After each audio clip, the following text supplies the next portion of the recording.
শপথের আগেই Donald Trump ঘোষণা দেন নির্বাহী আদেশের ঝড় তুলবেন তিনি। বাস্তবেও তাই হতে যাচ্ছে। ওয়াশিংটন ডিসি অ্যারেনাতে শত শত সমর্থকের সামনে সই করেছেন বেশ কিছু উল্লেখযোগ্য আদেশে। বাতিল করেছে বাইডেন প্রশাসনের ৭৮টি নির্বাহী কাজ। প্যারিস জলবায়ু চুক্তি থেকে যুক্তরাষ্ট্রকে দ্বিতীয়বারের মতো প্রত্যাহার করে নিয়েছেন। এছাড়া ফেডারেল কর্মীদের সশরীরে কাজ বাধ্যতামূলক করার নীতিতেও এনেছেন পরিবর্তন। মার্কিন গণমাধ্যম বলছে খুব শিগগিরই সীমান্তে অবৈধ অভিবাসীদের বিরুদ্ধে জরুরি অবস্থা জারি করতে যাচ্ছেন তিনি।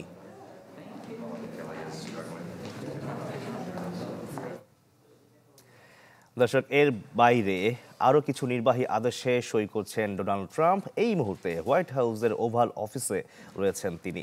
আমরা সরাসরি চলে যাচ্ছি সেখানে। $500 billion or something. It's crazy. The numbers are crazy. But it's worthless if the president doesn't sign, then it's worthless. If the president does sign, it's worth maybe $1 trillion. So I think like a joint venture, I think we would have a joint venture with the people from TikTok. We'll see what happens. দর্শক, এই মাত্র জারি করলেন আরও একটি নির্বাহী আদেশ, যেখানে ক্যাপিটাল দাঙ্গাবাজদের ক্ষমা ঘোষণা করলেন ডোনাল্ড ট্রাম্প। জানা যায় অন্তত ১৫০০ মানুষ পাবেন এই সাধারণ ক্ষমা। ২০২০ সালে নির্বাচনে হেরে যাওয়ার পর উস্কানিমূলক কিছু পোস্ট দেন ট্রাম্প। তাতে সাড়া দিয়ে যারা দাঙ্গা করেছিলেন মূলত তারাই পাচ্ছেন এই ক্ষমা। ধারণা করা হচ্ছে কিছুক্ষণের মধ্যেই মেক্সিকো সীমান্তে জরুরি অবস্থা জারি করতে যাচ্ছেন ট্রাম্প। অভিষেক ভাষণেও এর পূর্বাভাস দিয়েছিলেন তিনি। কিছুক্ষণ আগেই কিন্তু বাইডেনের ৭৮টি আদেশ বাতিল করেছেন তিনি।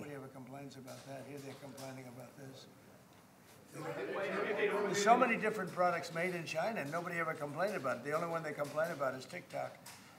And TikTok is largely young people. I guess I have a warm spot for TikTok that I didn't have originally, but you know, I went on TikTok and I won young people up by 36%, Peter.